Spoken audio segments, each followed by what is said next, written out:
Program Jualan Rahmah Madani PJRM kembali ke sekolah 2026 akan dilaksana di 640 Dewan Undangan Negeri seluruh negara dengan peruntukan RM300 juta. Potongan harga sehingga 30% ditawarkan untuk barangan keperluan sekolah termasuk pakaian seragam, kasut dan alat tulis. Menteri Perdagangan Dalam Negeri dan Kos Sara Hidup berkata, inisiatif ini membantu mengurangkan kos perbelanjaan keluarga menghadapi sesi persekolahan tahun hadapan.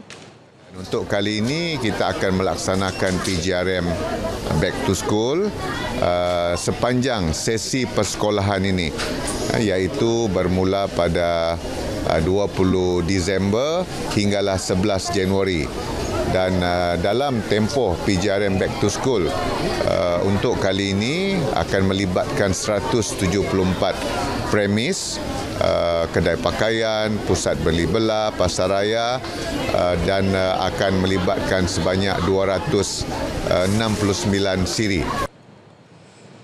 Orang ramai boleh merujuk takwim PJRM kembali ke sekolah di laman sesawang rasmi kementerian.